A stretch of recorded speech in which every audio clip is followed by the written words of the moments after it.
this video, we will be talking about the BBC programme and reviewing it rather more than discussing it. Racism in the game.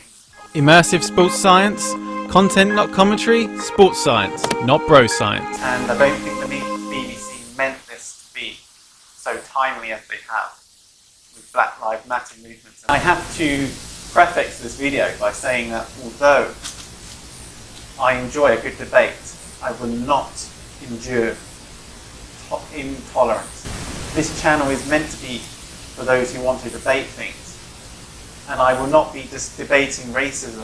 Racism has no part in the modern day society.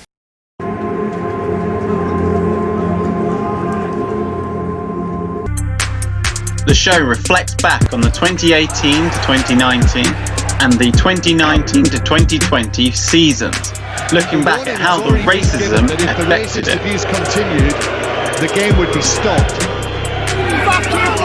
It does this vicariously through the experiences of the players who have experienced racism. Jumped up, I heard like whoo, whoo, whoo.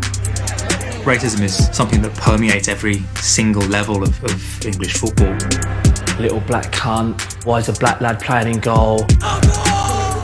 Curry smelling twat, smash that packy. I heard black cunt. This film tries to explore why the increase in racism from the Premier League to grassroots has happened. Happening again and again and again. Unfortunately, football has a long history of racism. Although the show was really good at showing the contemporary views of players, it did not necessarily show the history of it or the causes of racism. Arthur Wharton, although not experiencing racism himself, was the first professional black player in the league. Amazingly enough, he was also the 100-metre world record holder, a cyclist, as well as being good at other sport, which is odd because he then played in goal. Now, Walter Tull, and this guy's story is utterly inspirational in my opinion, was the captain for Tottenham Hotspur and is a Tottenham legend. He also became a major in the British Army during the First World War at a time when black people were not allowed to become officers. Walter Tull was an uncommonly moral and stoical man who endured casual and institutional and often official racism throughout his life. A game against Bristol City in 1909, the racism was so bad it inspired a local writer to create the storyline Football and the Colour. A section of the spectators made a cowardly attack on him in language lower than Billingsgate. Frank Stew is a Stoke City legend and one of the most successful managers in English history. Frank Stew was known as the Slavdriver, or slave driver, due to his meticulous ethics and philosophy upon intensity of training. According to the Frank Stew Foundation, racist cartoons had a massive impact upon him. However, no such evidence survives. As of the late 20th century, with the Premier League becoming highly commercial, many teams have sought to accommodate these players, and many programs have been launched in order to kick racism out of the game of football. Football sparks passion in many people, historically being a working class sport. That being many countries' national sport, it evokes a lot of passion, with clubs being seen as the integral part of the community, and as a result, many people have a connection as it forms their identity.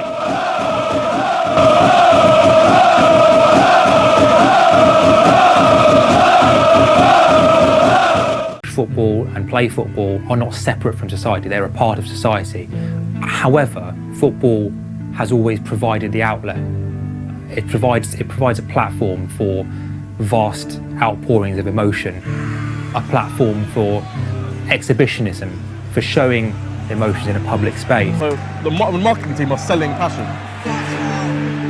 So they're building it, building up for a week, 2 weeks, and then when it comes to the game, people are wound up. Fucking shit! Absolute fucking disgrace!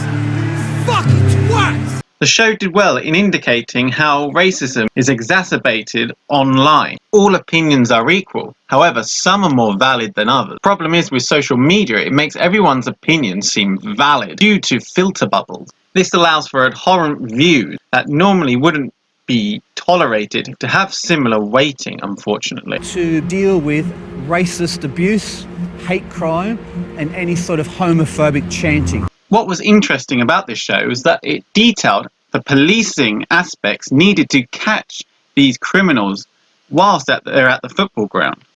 and ideally video and sound, that's the big one, we will be far more successful than trying to deal with it 3 days, 4 days, 5 days later. It's not something you ignore, you deal with it. What's happening now? The referee's blown his whistle and is running towards this side of the field again. You racist bastards! You know what you are! Racism has overshadowed a football match between England and Bulgaria in Sofia. The referee stopped the game twice in the first half after Bulgarian fans directed racist chants and gestures towards the black English players. Made a collective decision to continue the game. The protocols had been followed, and if it happened again, we would have then perhaps moved on to the next step and come off the pitch. To either score a goal or to win the match that beats them. Players shouldn't walk off the pitch. To me, that is just standing there and accepting it. The only person that really is going to protect you and fully look after you is yourself, really. The show was keen to point out that regardless of race, colour or creed, anyone can be a victim of hatred and that we all have a part to play. Not going to change. You can't have someone making a decision on an incident of racism that's happened during grassroots football if you're a white middle class person. You don't know what it's like to be called a packy twat, a monkey. You don't know what it's like to be told, go home, go back to where you've come from. So don't tell me I understand what you're going through, because you don't. And until you get people who've been through it, or people who can understand what we're going through, nothing is going to change. And to a certain point, I can understand that.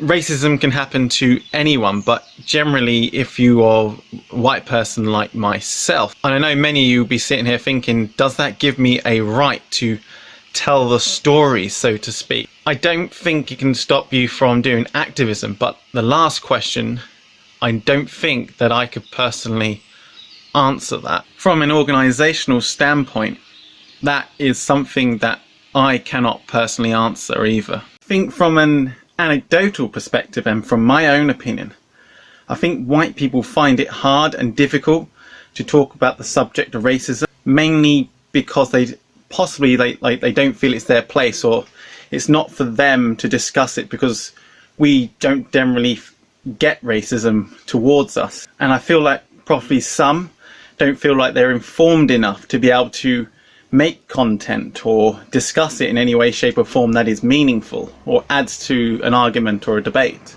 However, to state that you are not as informed is okay, but you should still denounce racism when you see it.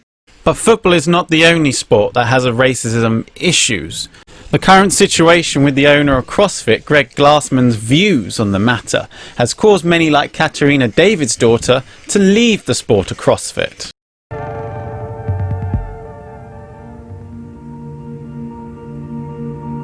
The show followed a loose narrative story arc looking at cases of racism throughout the English football, highlighting the thoughts, feelings and emotions of the individuals involved. You can't ask the goalkeeper to turn his back on these fans, step back on his line and attempt to save a penalty.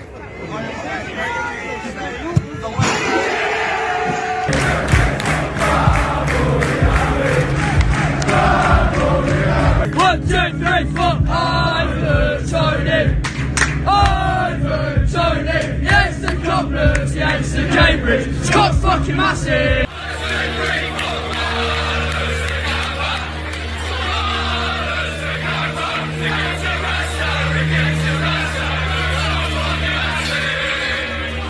But when you know the true history of why it's like that and what happened and where that stereotype came from, you realize that it's really not something good to celebrate or to bring up. It makes it a lot easier for people to be open with their racist views.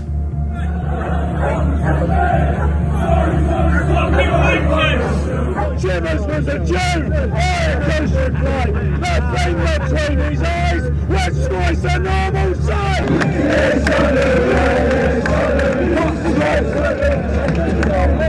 Disgusting, shocking stuff. We're talking about death camps. We're talking about the death of people in the Holocaust. Rather, it went away. The incentive for clubs is to engage with these issues on essentially a superficial PR level. It would be tackled in a better way if we see those clubs literally just take the reins off, and the sponsors take the reins off and just say, you know what? Go for it. Talk about it. We trust you. I think only then can we feel like we could really give this a proper fight. What was interesting to see was the different approaches by the FA to dealing with his racism on a legal basis, or shall I say, to some people's perspective, inconsistent approaches to this.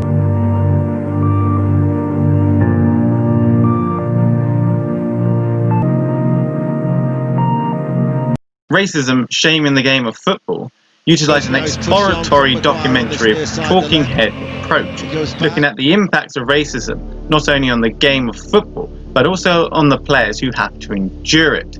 They utilised multiple different styles, from talking head then to actual B-roll footage of games, which is often taken from a mobile phone footage or from a kind of darker style footage of the actual football games via the main cameras. This contrast of shallow depth of field, as well as the more rugged style, tells the story, the rawness, the hurt, so to speak, of how racism affects the individuals involved by focusing on them and the disgusting nature of racism. The use of dark, climactic, ambient music helps to emphasize this, and also the lack of narration, focusing one's mind upon the key messages of those information and facts that are being said or stated on the screen. Although I would argue that Shaming the Game of Racism could have done a better job in emphasizing the story and making it more coherent. As incidents of football racism soar in the UK, players at every level of the game are calling for drastic action. The football authorities claim great strides have been made in rooting out discrimination, and to be fair, they are correct.